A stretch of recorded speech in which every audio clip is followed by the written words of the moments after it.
He stood on the edge like he understood what was beneath him.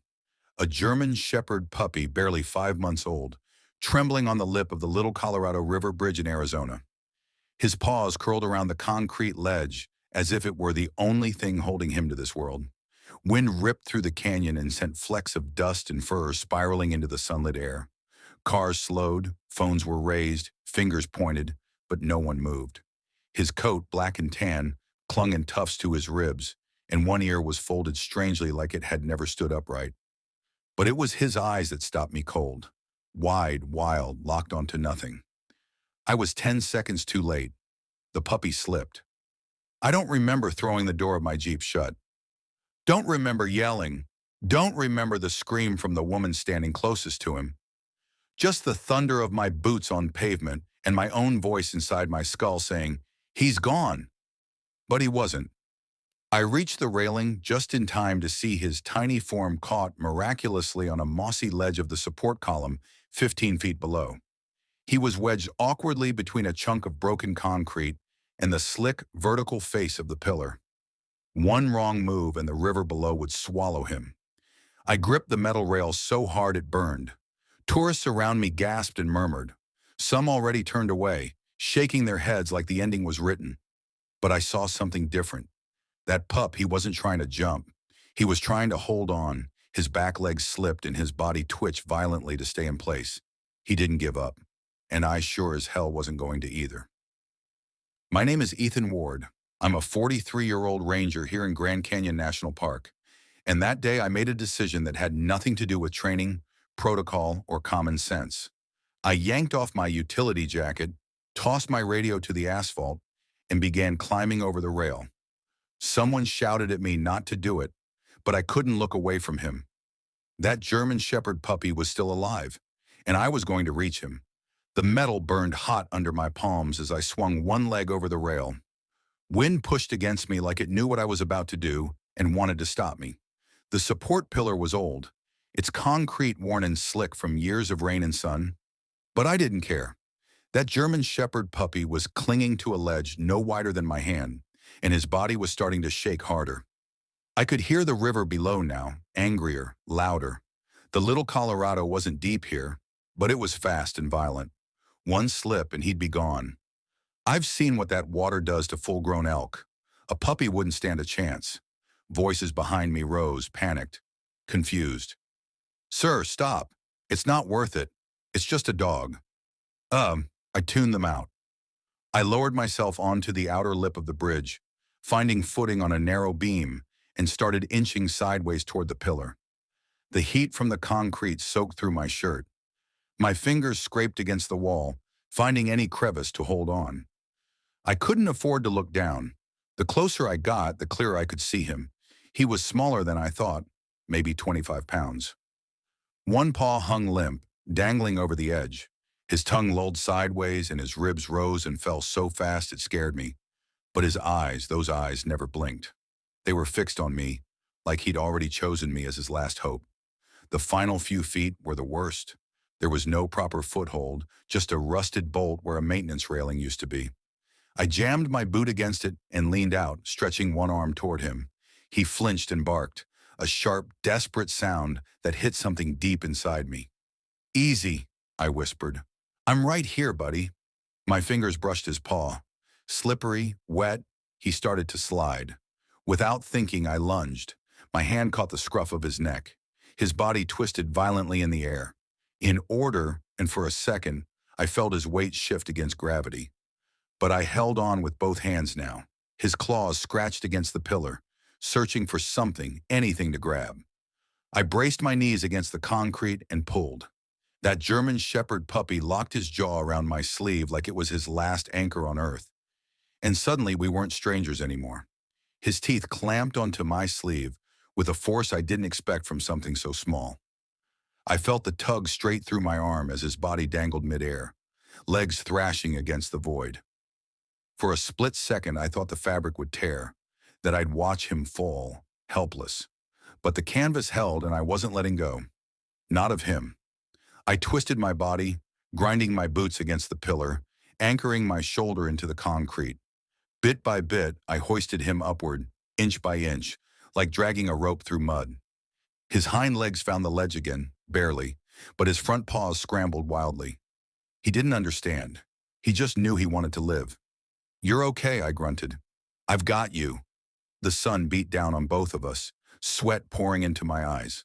I finally got one arm around his chest and pulled him into my torso. He let go of my sleeve, breathing like he'd just run a marathon. I could feel his heart hammering through his ribs as if it were trying to escape his body. His head pressed against my chin, hot and trembling. For a second, we just stayed there, me wedged against a vertical wall with 30 feet of air below, and a German Shepherd puppy collapsed in my arms like a child too tired. Then came the part I hadn't thought through, getting back up. The ledge was too narrow for both of us. I couldn't climb with one arm and hold him with the other, not without risking a fall for both of us. But every time I tried to set him down, even for a second, he whimpered and dug his claws into me. He didn't trust gravity anymore. Can't blame him. I adjusted my grip and shouted toward the bridge, "Rope! Someone get me a rope!" There was movement up top. A man ran to his truck. A woman knelt at the edge, filming with her phone. I looked up and met her eyes. She wasn't crying, just watching. The puppy groaned, shifting his weight closer to my chest. I realized then how thin he was. His ribs were more prominent than any stray I'd seen in years. His paws were raw, and around his neck, beneath the fur, something glinted. A frayed piece of orange nylon, the end of a rope. He hadn't wandered up there. Someone tied him and left him to die. The rage hit me so fast it made my hands shake. That knot around his neck wasn't random. It had been tied by human fingers. Deliberate, tight. The frayed end looked torn, as if he'd struggled against it until it snapped. Someone had brought this German Shepherd puppy to the edge of a canyon, tied him up, and walked away. Left him to starve, to fall, or to be forgotten. But he hadn't given up, and neither would I. Above, someone shouted. They'd found a rope. I heard footsteps. Quick instructions." Moments later, a thick orange line dropped beside me, smacking against the pillar and swinging like a pendulum. I grabbed it with one hand, looped it under the pup's chest, tied it fast. "Pull him up first," I yelled. Voices echoed above. The rope went taut, then began to lift. The puppy, still pressed against me, let out a low whine as he rose. He didn't struggle, didn't panic. He just stared down at me. And I swear I saw something in those eyes. Not fear, not confusion, gratitude. His little body disappeared over the bridge edge, and I finally allowed myself to breathe. My arms were numb. My knees bled from grinding into the concrete. But I wasn't done yet. Another rope dropped. I looped it around my chest and signaled. Hands gripped and pulled. The ascent was slower for me. My boots scraped against the wall. My shoulders screamed from the strain. But when I finally crested the edge and someone grabbed my arm, the light hit my face and the crowd broke into scattered applause. It felt hollow because most of them hadn't moved when he was falling. They'd watched filmed. One man clapped me on the back and laughed. "Hell of a show, man. That dog's got some luck." I turned and saw the puppy lying on his side, chest rising and falling like a broken bellows. His eyes tracked me as I approached. He didn't move, didn't even lift his head, but his tail tapped once. Just once, against the asphalt. That was for me," a woman nearby muttered. "It's just a dog. You could have gotten killed." I looked at her, then back down at him. He wasn't just anything.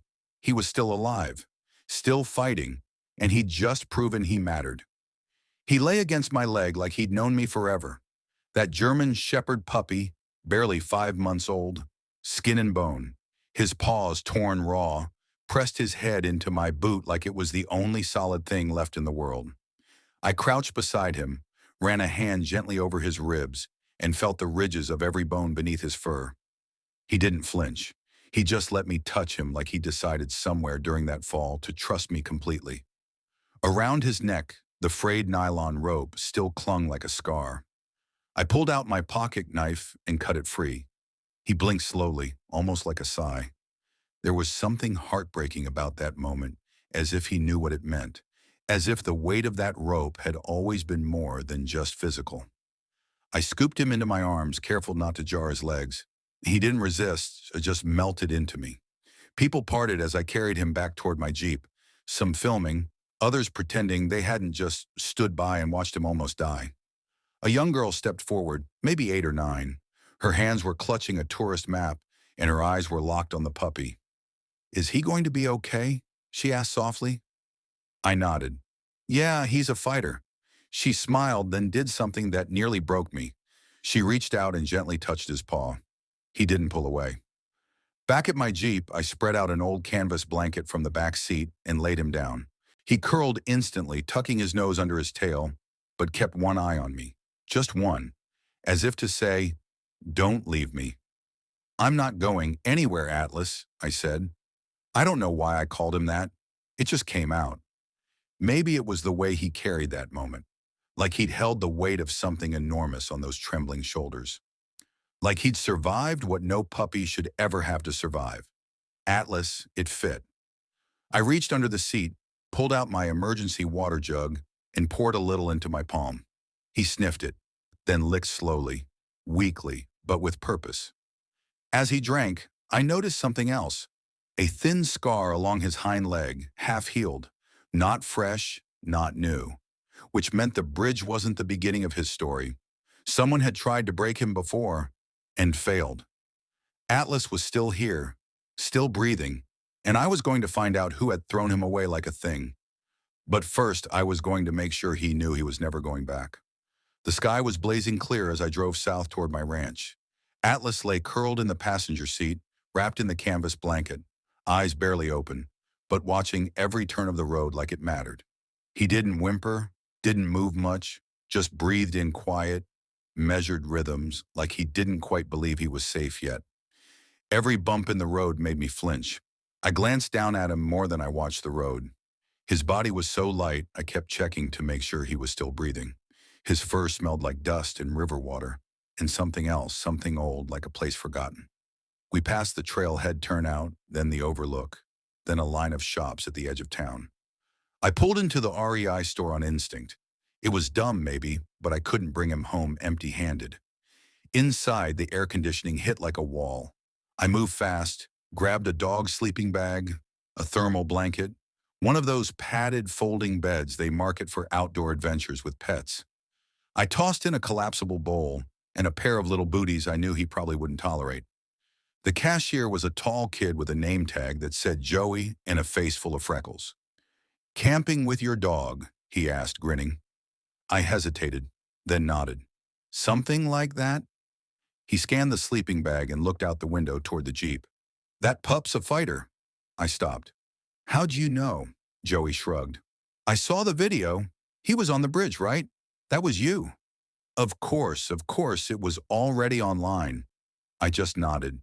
He leaned in a little, his voice softer. "Hey, man, thanks for going back for him." Most wouldn't. I swallowed that down and left before I had to answer. Back in the car, I laid the new sleeping bag across the back seat and lifted Atlas gently onto it. He didn't resist. Just shifted once to press his head into the corner of the fabric. And for the first time, I saw his body relax. The sun angled lower as we pulled into the gravel driveway of my ranch. It wasn't much. A small house, a barn I didn't use, an old windmill that creaked in the breeze. But it was quiet. Safe. Atlas raised his head as we rolled to a stop. "Home," I said, more to myself than him. I carried him inside and laid him near the fireplace. The warmth must have comforted him.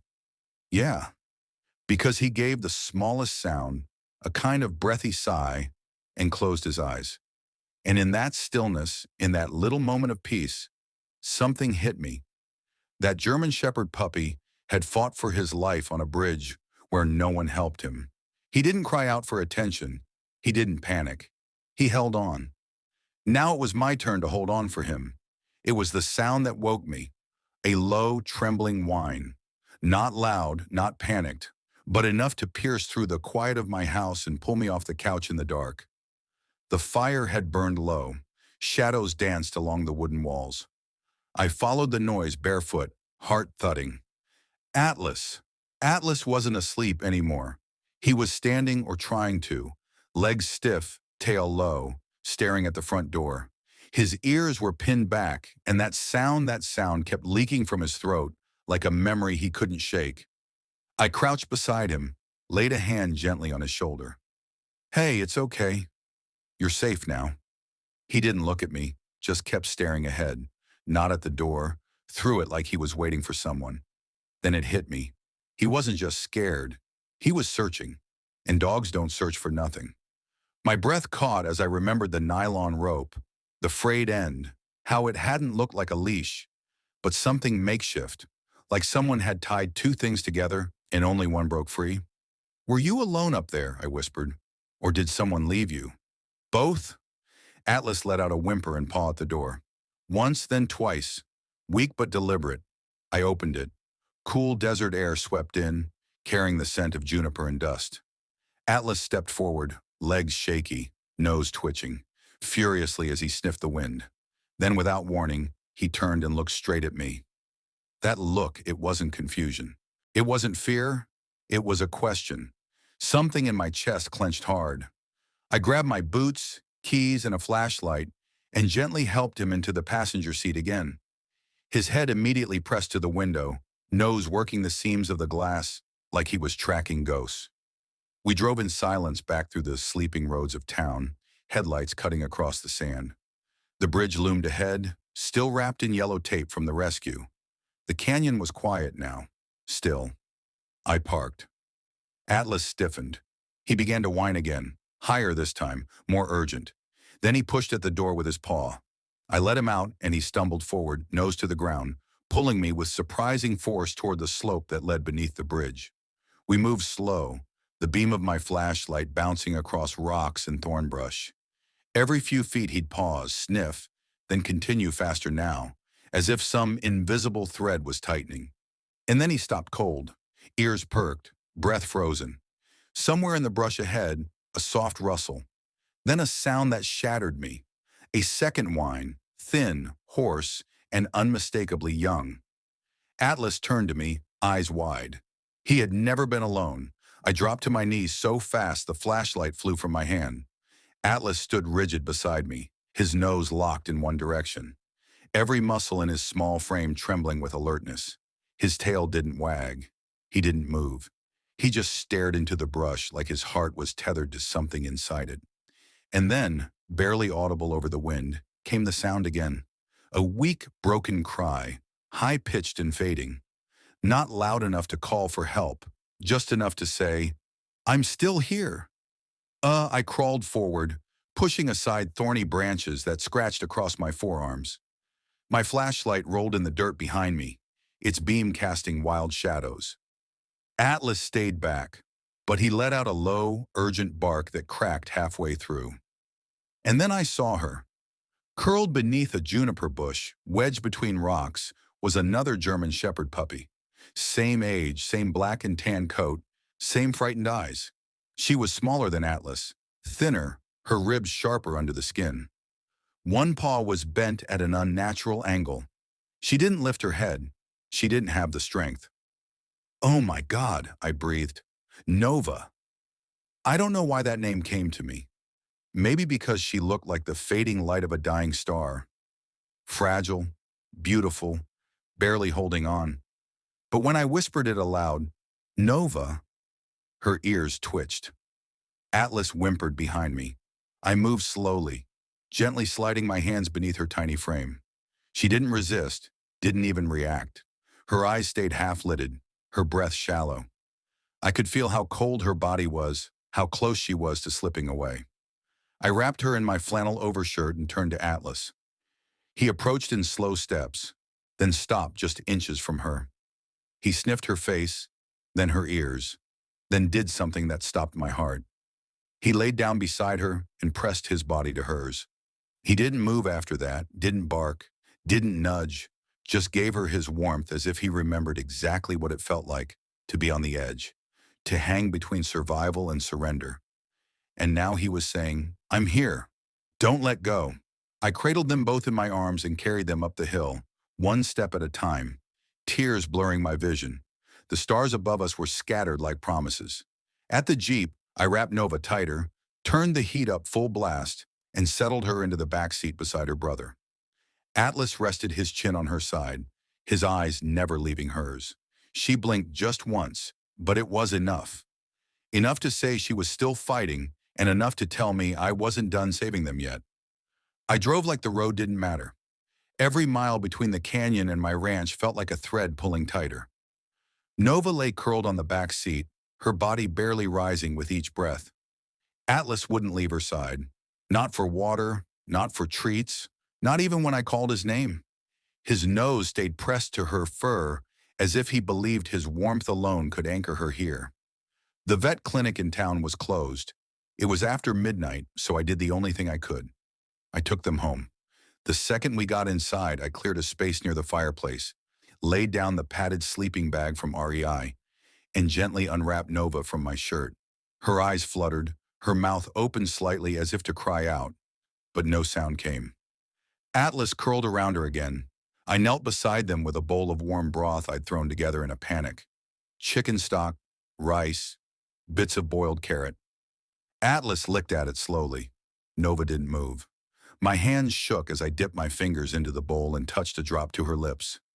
Nothing. I tried again. A flicker. Her tongue moved barely. I kept going, drop by drop, minute by minute. Atlas licked her ear softly, then rested his head over her neck. His eyes didn't leave mine. Help her. That's what they said. And I was trying. God, I was trying. I grabbed a space heater from the closet, set it beside them, then threw on another blanket. The room filled with low, steady warmth. I stayed up all night, watching her chest rise and fall. Around 3 a.m., she had a seizure, a small one. Her legs twitched, her jaw locked. Atlas jumped up and barked, sharp and desperate, and I cradled her head in my hands, whispering anything that came to mind. When it passed, she was limp. I thought that was it, but Atlas didn't accept it. He licked her paws, nudged her side, made this high, broken sound that I'd never heard from a dog before. And maybe it was that sound. Maybe it was her brother's voice that pulled her back. Because a minute later, Nova took a sharp, shallow breath, and then another. And then she moved just enough to shift against him. I didn't cry right away. I just sat there, hand frozen in midair, afraid that if I moved, I'd break the moment. Atlas gave a single wag of his tail. That German Shepherd puppy had just pulled his sister back from the edge. And in that instant, I knew he hadn't survived just for himself. He had survived to find her. The room was silent, except for the sound of breath returning. Nova's chest rose in shallow, unsteady rhythm, but it was rising. Her eyes didn't open, and her limbs were still, but there was color returning to her gums, a faint twitch in her paw when Atlas nudged her gently. I sat cross-legged on the floor, staring at the two of them, unable to move, afraid to break the fragile thread holding her here. Then her breathing changed. It stuttered, paused. I leaned in fast, fingers pressed to her ribs. Her lungs were working harder now, pulling for air like her body had just remembered how. But it wasn't enough. Her head lolled sideways. And that breath, God, that awful shivering breath, caught and didn't release. "No," I whispered. "No, no, no." Atlas stood tail low, pawing at her side.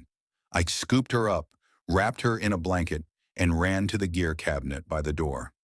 I'd bought an emergency oxygen kit last summer. A tourist had collapsed from heat stroke on the south rim, and I wasn't about to be caught unprepared again. I fumbled with the valve, my fingers numb, twisted the regulator until the tank hissed and gave life. I cupped the mask over Nova's nose and mouth. Her body was limp, so still it felt wrong in my arms. "Come on," I whispered. "Come on, baby girl." Atlas climbed up beside us, nudging at her shoulder, licking the side of her face with soft, frantic movements. I didn't stop him. I let him be part of it. He deserved to be part of it. Time warped. 10 seconds or 10 years. I couldn't tell you. Then her chest jerked once, a sharp inhale. Another. She let out the faintest sound, a rasp that barely made it past her throat, but her body twitched against mine. Her eyes fluttered open just for a second and focused on nothing, but they opened. I exhaled so hard I almost fell forward. "She's breathing," I said aloud. "She's breathing, Atlas." The puppy pressed his nose into her neck and whimpered softly, like he'd just been given permission to feel again. I sat on the floor, holding her like a newborn, the oxygen hissing quietly, the fire behind us casting gold across their fur. Atlas didn't lie down. He stayed upright, still touching her, still watching, as if guarding the boundary between life and loss. And somewhere in the stillness of that hour, I realized something I hadn't dared name before. He hadn't just survived the fall. He'd waited for her. He'd held on for her. And tonight, she had come back because of him. Morning light crept through the windows like a promise. Nova was asleep, this time not from weakness, but from rest. Her breathing was slow, steady. The oxygen mask had slipped to the side, but she no longer needed it. Her head rested in the curve of Atlas's chest, and his paw lay protectively across her back. I watched them like someone watching a miracle unfold in real time. After everything they'd been through, the fall, the cold, the hunger, the silence, they had made it together. Atlas looked different now. He wasn't trembling. His body had filled out slightly over the last few days thanks to real food and sleep. But it was more than that. It was in his eyes that cautious fear had faded, replaced by something quiet and rooted, something like belonging. He hadn't left her side since we found her, not for a moment. It was early afternoon when I heard tires on gravel. The family from Flagstaff had arrived. They were clients I'd guided once on a backcountry hike, a couple with 2 kids, both under 10. When they saw the rescue video online and recognized my name, they reached out through a ranger contact and asked if they could meet the puppies. Just meet. No pressure. I wasn't sure how I felt about it until they stepped out of the car. The little boy walked straight to Atlas, knelt in the grass, and said nothing, just held out his hand. Atlas stared for a moment, then patted over and rested his chin in the boy's palm. The girl, maybe 6, sat cross-legged near Nova's blanket. Nova, still weak but alert, lifted her head. The girl didn't squeal, didn't reach out. She just started humming, soft and aimless. Nova wagged her tail. It was the first time I'd seen her do that. The parents watched from a respectful distance, eyes shining. I didn't say much. I didn't have to. The bond was already there. We stayed outside for an hour, the sun warm, the world slow and gentle. Atlas chased a leaf once. Nova followed a few steps behind, limping slightly but determined. The kids laughed, ran, circled back again and again. It wasn't hard to see it. They belonged to each other. Later, as the family packed the car, the dad turned to me. "We can take them both if you think it's right." I looked at Atlas.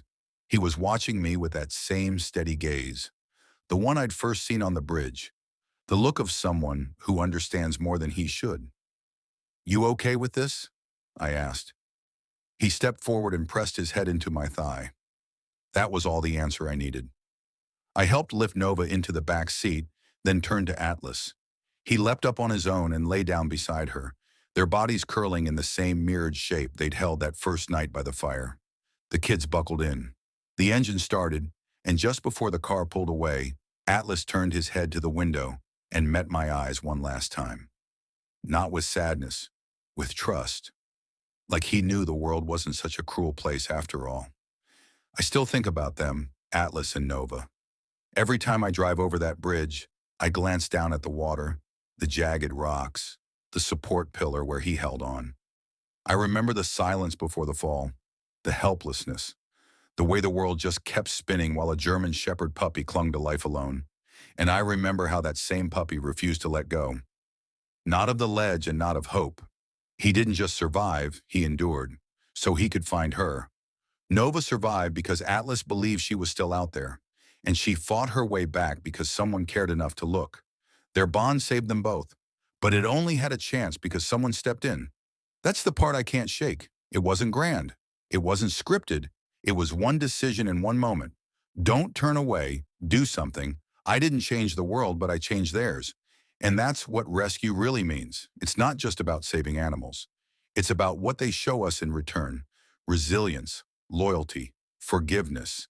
That even after abandonment, pain, and silence, they're still willing to trust again. Still willing to love. Atlas and Nova now live in Flagstaff in a home filled with laughter, crayons, backyard sprinklers, and bedtime cuddles. I get photos every month. Two growing German shepherds curled beside two growing children. They're not just pets, they're guardians, healers' family.